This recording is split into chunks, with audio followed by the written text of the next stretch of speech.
Let's discuss the most enjoyable way of getting below 10% body fat.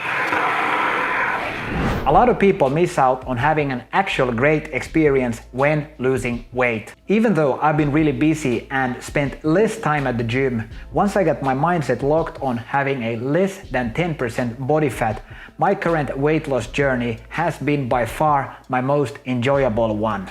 The final stage of getting lean, which is getting rid of that stubborn lower belly fat, is the hardest. And contrary to popular belief, this is not something you can spot reduce no matter how many sit-ups you do. Instead, I want to share with you the same tricks I used for getting below 10% body fat, making cardio fun and still eating like a king. The first thing that comes to people's mind when thinking about burning a lot of calories is cardio. To me, too much cardio becomes boring and it can even negatively impact your strength training routine. Now, strength training is the most important workout style when you want to burn fat while maintaining your muscle mass. This is something we discussed in a previous video. To make my cardio routine more enjoyable, I mix in skateboarding. And a bonus with this type of cardio routine is that you can always do a few tricks along the way. And skateboarding is something I grew up with. So now I'm challenging you, what kind of a sports activity did you enjoy when you were younger that could function greatly as a cardio workout? As mixing up your cardio routine can significantly increase your motivation, at least it did to me. Another option for you could be a brisk walk. And before you ask it, yes, walking is a type of cardio. It's about the calories you burn. And what is the fun part here? Well, enjoy the scenery. And I really enjoy walking for weight loss because afterwards I don't feel like my appetite has increased as much as compared to running, where I afterwards feel that my hunger has increased and therefore I need to reward myself with food. Compared to running, you don't have to recover from walking, and that's why it doesn't interfere with your strength training routine. Now, I'm not saying stop running altogether, but what I'm saying is plan ahead your week. What is your ratio? How much do you do running versus strength training? We all have 24 hours per day, 7 days in a week, at least last time I checked. Most importantly, your training routine should be supported by a great diet. A great diet is the most important building block for fat loss. Today we are being bombarded with don't eat this, eat that. No, be on a vegan diet. No, be on a ketogenic diet. Oh, you can't eat red meat. Do intermittent fasting. I mean, the options are endless. And then you have this guy promoting you the next best thing. So what do I want to promote to you? Well, we have to look at the big picture. First of all, this year I stopped labeling food healthy versus unhealthy because I felt like it's really counterproductive to do this type of labeling, making me feel guilty when I wanted to have a great time in the weekend and I slipped a little bit with my diet. And is eating a hamburger or a pizza once or twice per week gonna mess everything up?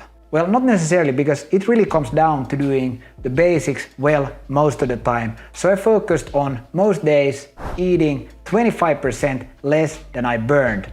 And that's what people mean when they say that you should be eating at a calorie deficit. And I made sure to do the same in the weekend, eating at a calorie deficit, even though the food composition wasn't as clean. If you have a smartwatch, it's really handy to get a baseline on how much you burn per day, so you can then compare that data to how much you consume food per day. Now, I recommend you to have a moderately high protein intake per day, as this is not just the most important macronutrient for maintaining your muscle mass, but it's also the most satiating one, which means it satisfies you completely so you can't eat anymore. Basically, what it boils down to when eating right, no pun intended, don't eat too much, don't eat too little, eat just enough, or as we say in Swedish, lagom. Personally, when I made up my mind to really get below 10% body fat, it was a lot easier to focus on eating at a calorie deficit together with enough protein intake per day. Things started really to fall into its place where I started making better choices, ultimately having a much more enjoyable time on my weight loss journey. So calories in, Once I did these choices, it was much easier to let go of the simple carbohydrates found, for instance, in pasta. Instead, I replaced them with complex carbohydrates and fiber, for instance, found in quinoa or in many vegetables. And that's the point here. Once you start getting the ball rolling in the right direction, it will be so much easier for you to make the right choices, as you won't have as many cravings left. And that's the point here. Once you start to get the hang of it, you will start to get the ball rolling in the right direction, and you will have less cravings of those sweet things, for instance, found in fast food. So, calories out. Once we had in check the most important part for fat loss, which is enjoying the calories in a better way by making better food choices in our daily life, it was the role of how to do more enjoyable cardio and its relation to strength training, which is also really important to get right. So make sure you check out the video that pops up at the end of this one. And now that you know the meaning of the Swedish word lagom, you know I'm not hating on cardio, or that you should be skipping running altogether, or that you should be eating a lot of fast food. Instead, you know it's about the big picture, eating at the calorie deficit and eating enough protein. And you don't have to feel too guilty if you slip and eat once in a while a pizza or a hamburger. I mean, remember to enjoy life, at least I know I am. Smash the like button if you found this video valuable, and remember to watch the video on strength training's relation to cardio, and I'll see you guys in the next video.